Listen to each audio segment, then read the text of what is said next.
აი ამ კონფლიქტმა იფეთქა, რომელსაც მერე და მერე უკვე თვითონ რუსეთმა ძალიან შეუწყო ხელი.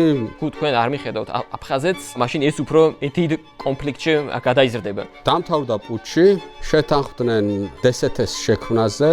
მიზანი იყო ის, რომ დასავლეთისთვის გარკვეული საფრთხე დაინახებინათ. ძალიან ბევრი ენერგია არის დახარჯული იმპერიიდან დაშორების მცდელობაზე. და სწორედ შეუნადეს იმიტომაც ჩამოყავთ, რომ ხო საქართველო უნდა შეიყვანოს დსთ-ში. და ბევრი შიდა და გარე ფაქტორები არსებობს. თავად რუსული ინტერესი საქართველოში არის ძალიან მარტივი. ერთი რუსი ჩამოდის ერთს გვეუბნება, მეორე რუსი ჩამოდის მეორეს გვეუბნება. და სწორედ აი ეს ნარატივი კარგი რუსეთი და ცუდი რუსეთი 92-93-ში ეს არის და მეტი არაფერი. საერთაშორისო პოლიტიკური მდგომარეობა მოითხოვს რუსეთის მხრიდან, რომ საქართველო უნდა დაისაჯოს და რატომ? არანაირი ცოდნა არ ქონდათ, საერთოდ რა ხდებოდა იქ და იყვნენ პანიკაში. იმ მომენტში არძიმბას ყავს ერთი 1000 კაცი კალაშნიკოვებით ხელში. თბილისში მოდის ხმები, რომ რაღაც საშინელება ხდება იქ. ის რომ გაგრა არ ყოფილიყო ქართველების ხელში, ეს იყო სტრატეგიული საკითხი. აი მართლა ბოლო ტყვიამდე იბრძოდა.